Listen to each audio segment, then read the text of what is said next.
Over 95 years of experience in the industry, a brand synonymous with excellence in its field. That's the kind of corporate resume most companies can only dream of. For UPS, it's reality. Since 1907, UPS has grown to become an industry leader in package shipping and delivery. But when UPS made a major commitment to expand its business offerings, it faced the unique challenge of transcending its rich history and repositioning its brand in the mind of consumers. As a business, we have for decades been primarily in the business of small package transportation and delivery, which is how the vast majority of our customers and the population at large know us today. Since really in the last 5 to 7 years, we've been aggressively moving well beyond that core competency and frankly building around that core competency in the movement of goods to include a lot of other types of added value services, whether it be concerning the use of and application of information about the movement of those goods, or the funds and the financial transactions that revolve around commercial exchange on a global basis. For UPS, an evolved business plan meant the need for a retooled brand strategy. The brand name UPS needed to communicate more than just small package transportation and delivery.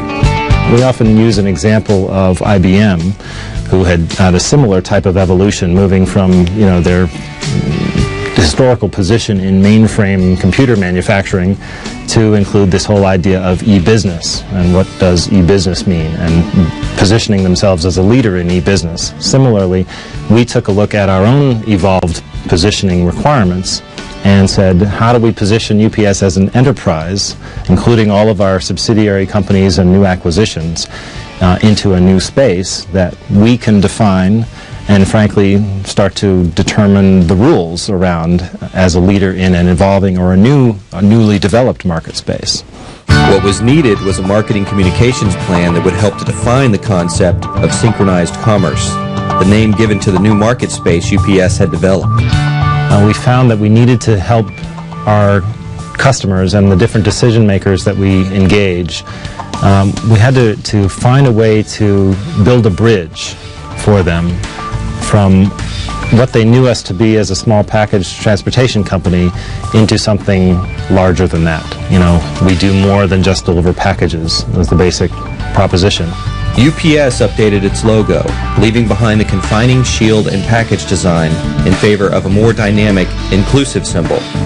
Most importantly, though, UPS produced a unique creative platform around which all its consumer communications could be structured.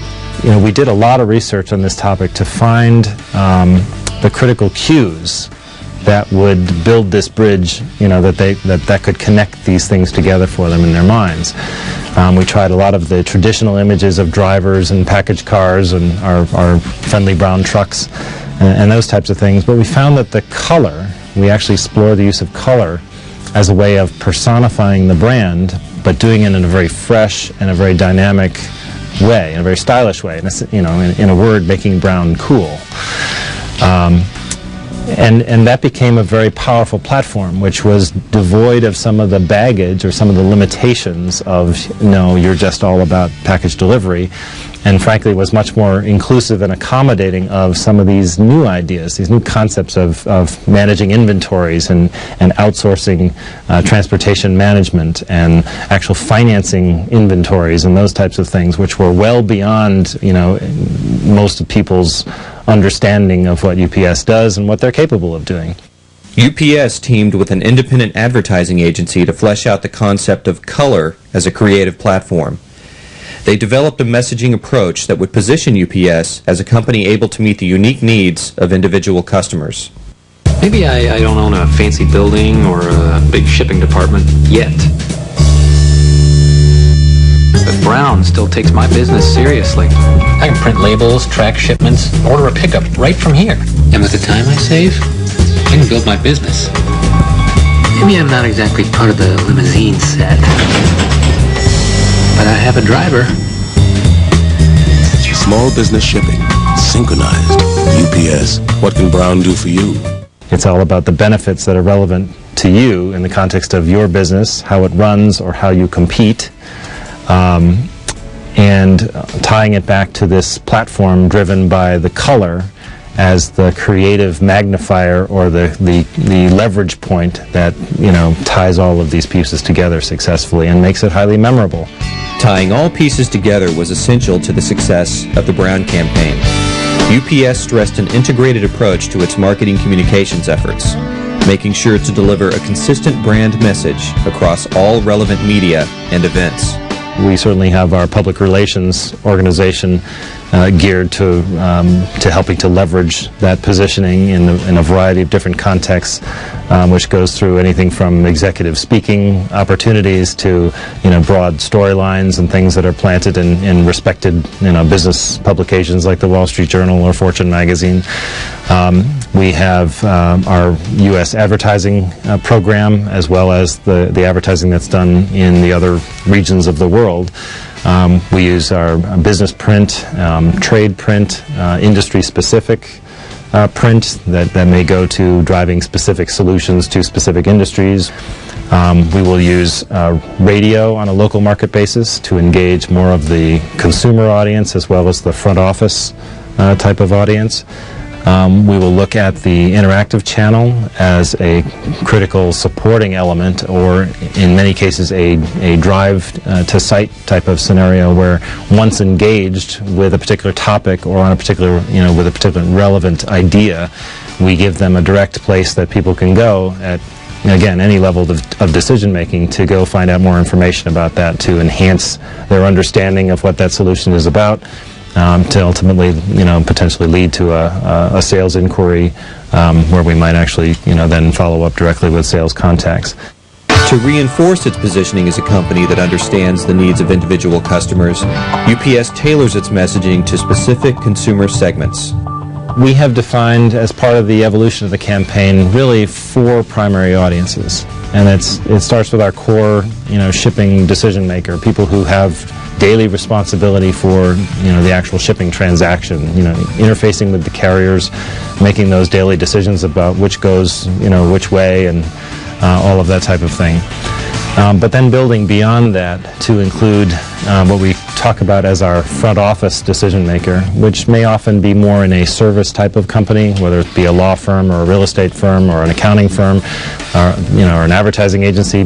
Those types of companies that would typically have a distributed group of people preparing things that have to be sent out overnight and you know, sending them out through the reception desk or that type of thing versus a centralized mailroom. The third audience we typically would talk to is a small business decision maker. Again, somebody who may have their own separate business location, or somebody who could run a business out of their home. And then lastly, we have the senior level decision maker, which is kind of a mix between operations management people who are running, you know, maybe running production facilities, manufacturing facilities, as well as the more senior level decision maker, which could be a CEO or a CFO, people who are thinking more strategically about how to make a business more competitive in the external marketplace in which they compete, not just how they make themselves more efficient in how they produce and distribute what they make. The new audience, or the 5th target, if you will, is being defined around the consumer, the end consumer, and that is directly a result of the acquisition of the Mailboxes Etc. franchise network and the rebranding of that as the UPS Store. Really, again, for the first time, we've had the opportunity to build a consumer brand, or to do consumer brand building as a marketing investment for UPS.